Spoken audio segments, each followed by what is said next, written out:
troviamo in questa chiesetta che tra l'altro è un tempio, sapete, settecentesco, di grande prestigio, era un tempio di interesse nazionale una volta. Bene, con Donaldo e con l'amministrazione rappresentata dal vice sindaco Antonello Baseggio, l'assessore Conte, l'assessore Venturo Pizzarò e poi il presidente e questo è importante, il presidente degli agricoltori di Fontana, che in pratica sono stati loro che mi hanno secondato nella mia idea di fare questo cielo di cera d'asti. È uno dei pochi, se non è l'unico, credo, perché ormai si fanno i ceri e le candele con la paraffina, per cui forse una volta, 60 anni fa, forse lo facevano con la cera d'asti. È una cera saldissima, profumata, e in realtà le rubriche liturgiche e rituali del Triduo Pascale prevedevano che i ceri fossero di cera, ma un po' alla volta la cera è sparita. Chi ne fa ancora uso è la Chiesa greca. La Chiesa greca è sempre stata nella tradizione cristiana di mantenere la cera.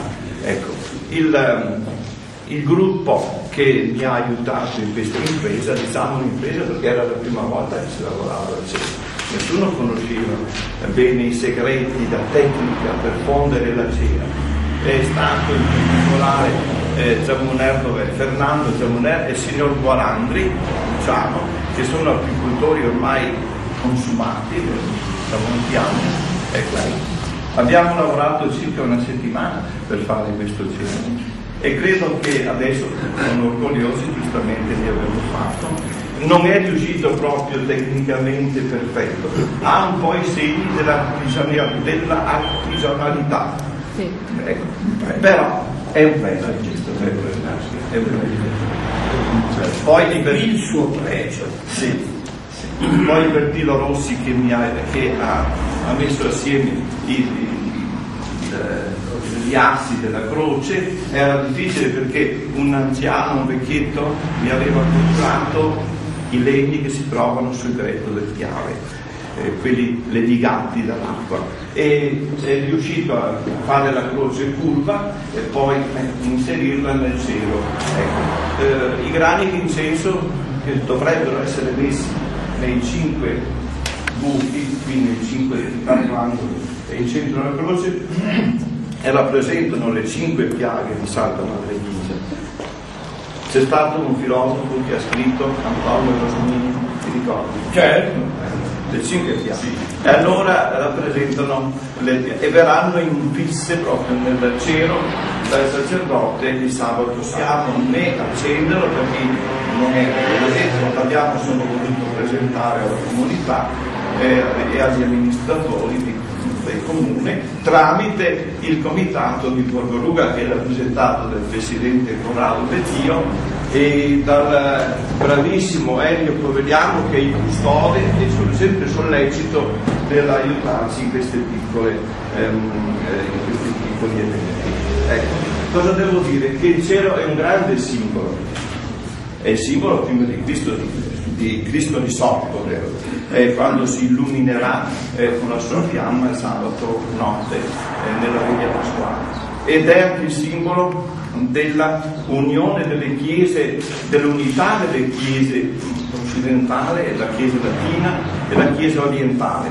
Quest'anno le 2 Pasque coincidono. Esatto.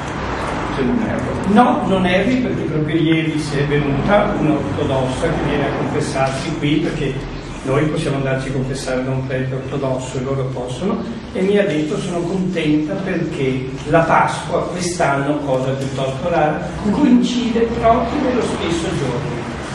Ecco, per cui l'unità è auspicabile, vero, della Chiesa, delle 2 chiese orientali e la Chiesa latina e romana.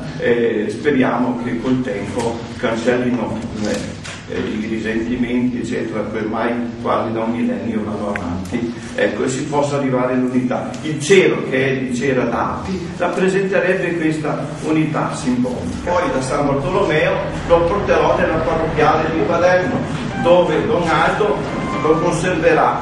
Sarebbe stata mia intenzione, ma sarà per un prossimo anno, di farlo girare per le 3 parrocchie il cielo pasquale, almeno nei 50 giorni prima dell'ascensione, 10 o 15 giorni in una parrocchia, 15 giorni in un'altra, ma siamo partiti troppo tardi e non ho potuto organizzare questa specie di unità anche delle 3 comunità. Vice sindaco, come parrocchiano, ma vedo che c'è anche Giuliano, potremmo tentare di fare un venerdì santo che porti Merlengo qui e Paderno qui insieme, insomma.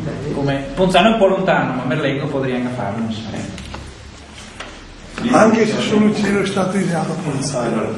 La radice fisicamente la processione perché Merlengo e Paderno non riusciva a girare. Allora adesso fai. Allora vado, non conosco lo frontiere. Aspetta un po'. Perché tra l'altro Omega ci siamo noi, Ah, grazie. Io sono felice di essere qui presente e di applaudire e di fare un applauso al nostro professor Pier Guiglio Pizzolon, proprio perché ha avuto questa bella iniziativa. Guardando questo cielo ho pensato che ci sono migliaia e migliaia di api che hanno lavorato per avere questa cifra. Milioni di api. Volevo dire che ma non mi azzardavo, non essendo un apicoltore. E poi secondo augurio che mi faccio e che ci facciamo, io penso, è che si torni a quella fede semplice e partecipata dei nostri avi che avevano i ceri proprio di cera d'api.